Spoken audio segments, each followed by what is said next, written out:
Governor Little has signed 7 bills into law so far this session, beginning with the annual bill to update the Internal Revenue Code to what he signed yesterday, and that would be House Bill 406. Mandatory minimum sentences for fentanyl trafficking is now on the books, or it will be come July 1st.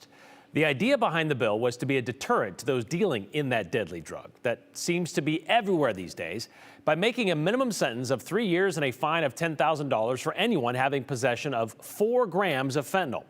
House Bill 406 also created a new law called drug-induced homicide, which means if you give someone a drug, say like at a party, and they die, well, you could be fined $25,000 and sent to prison for life.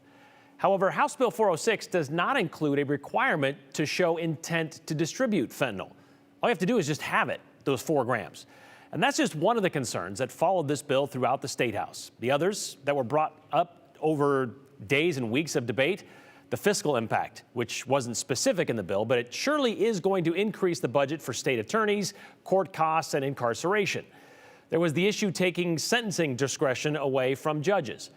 And as for how much it would require to qualify those 4 grams, which is basically the weight of 4 paper clips or $4 bills, well, that would apply to anything the fentanyl happens to be cut with. So if it's mixed with another opioid, well, it's the entire weight of that product. That's also included.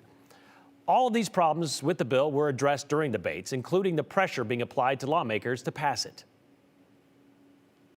I wish we could send this bill to the amending order and do the difference between a user and a real trafficker, put the intent language in that the federal law has, fix the fiscal note, fix the emergency. It might be from, several years of being a defense attorney, but I am not persuaded that good policy comes from passing bad laws and then relying on discretion.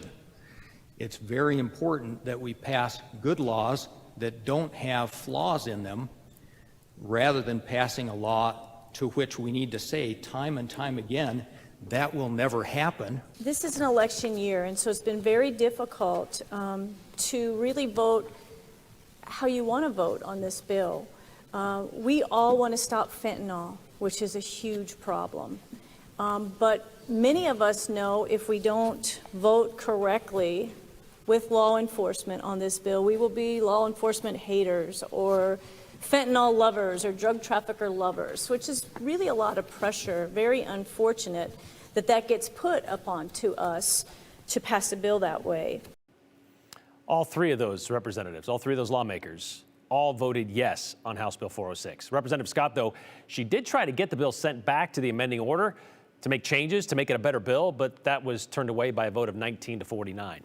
She was also hoping the Senate would make the necessary changes to the bill, but they didn't, and it passed right along party lines across the Senate, and House Bill 406 went onto the governor's desk as written, and he did sign it into law yesterday.